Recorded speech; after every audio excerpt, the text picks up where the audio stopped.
Assalamualaikum warahmatullahi wabarakatuh. Hai teman-teman, perkenalkan nama saya Sultana Nasira, Prodi Teknik Logistik, Fakultas Pendidikan Teknologi Kejuruan. Saya akan menjelaskan tentang kepemimpinan umat. Alhamdulillahirobbilalamin, Waqtisalul Islam, Ummatan Wahidatan, Asyhadu an la ilaha illallah wa asyhadu anna Muhammadar Rasulullah. Amma ba'du. Pertama-tama, marilah kita panjatkan puji dan syukur kepada Allah Subhanahu wa Ta'ala, karena kita bisa berkumpul dengan keadaan sehat walafiat. Tidak lupa salawat dan salam ke Nabi junjungan kita, Nabi Muhammad Sallallahu Alaihi Wasallam. Oke teman-teman, kita menelaah tentang kepemimpinan umat.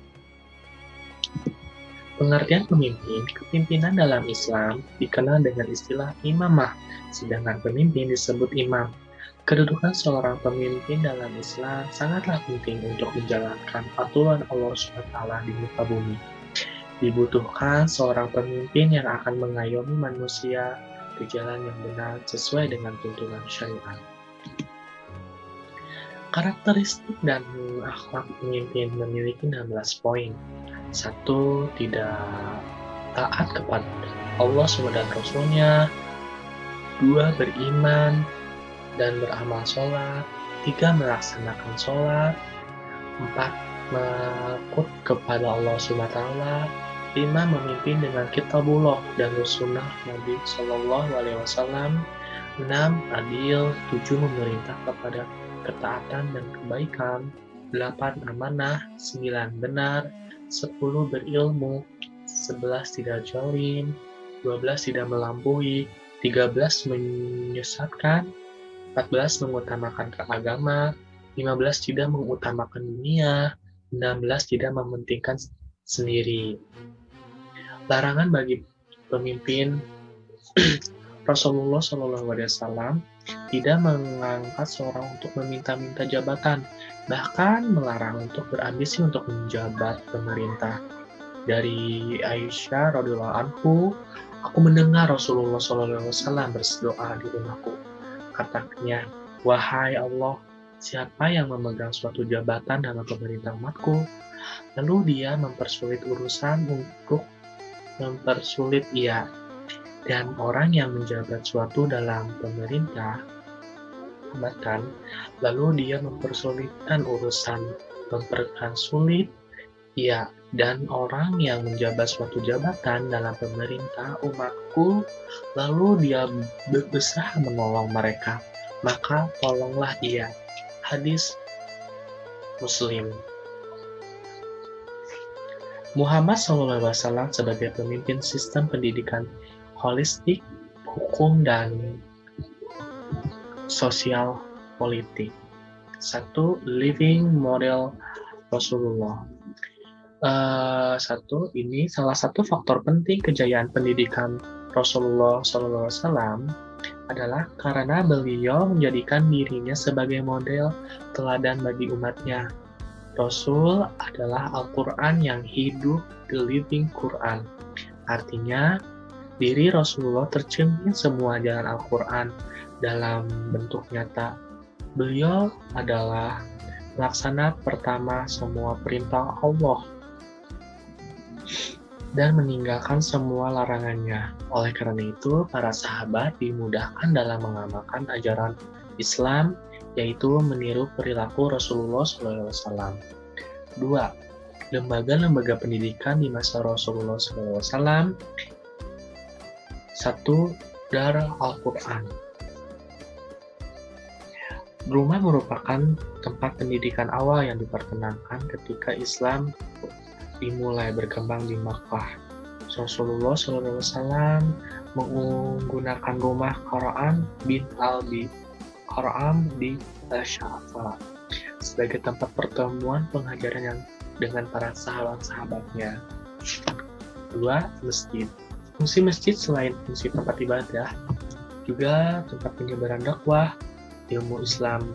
Masjid juga menjadi tempat menyelesaikan masalah individu dan masyarakat, tempat menerima duta-duta asing, tempat pertemuan pemimpin-pemimpin, khususnya tentang ajaran Islam.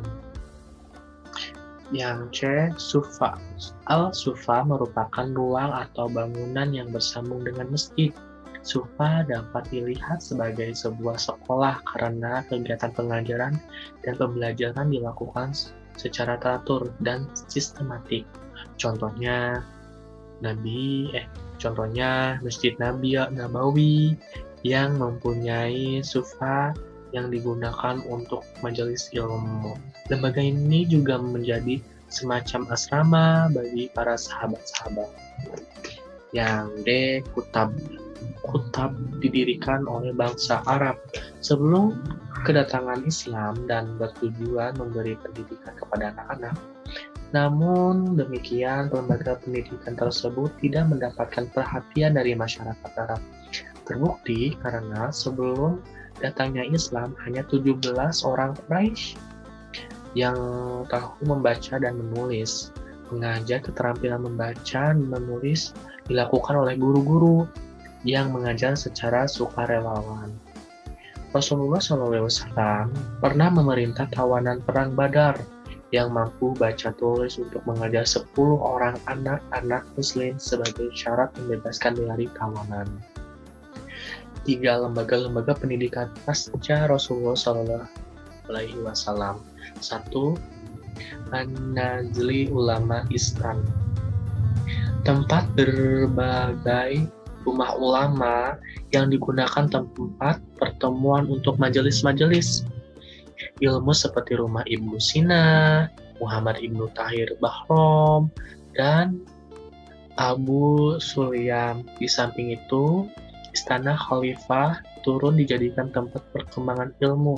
Sebagai contoh, Khalifah Muawiyah Ibnu Abi Sufyan yang mengundang ulama dan cerdik untuk membincangkan sejarah peperangan, sejarah raja-raja, prasasti, sejarah bangsa Arab, dan lain-lainnya.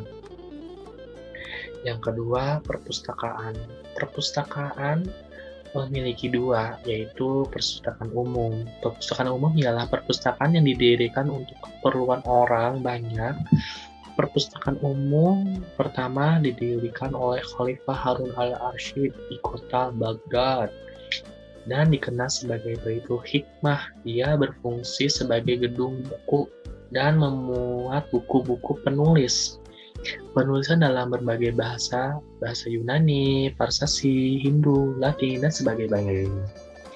Yang kedua, perpustakaan semi umum. Perpustakaan jenis ini memiliki para khalifah atau raja-raja yang dibangun dalam kompleks istana. Perpustakaan ini tidak dibuka untuk umum, tetapi hanya untuk kalangan tertentu saja.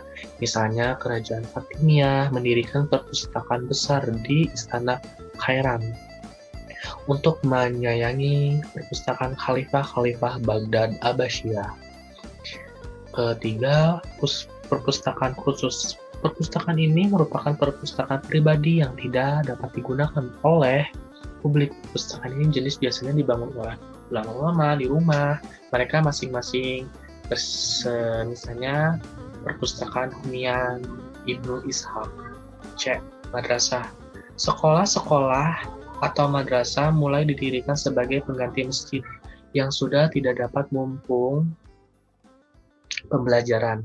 Baqullah merupakan madrasah pertama. Jazakallah. Terima kasih, sekian dari menjelaskan tentang pimpinan umat. Terima kasih. Apabila kata-kata yang saya kurang berkenan, mohon maaf. Billahi taufiq wa hidayah. Assalamualaikum warahmatullahi wabarakatuh.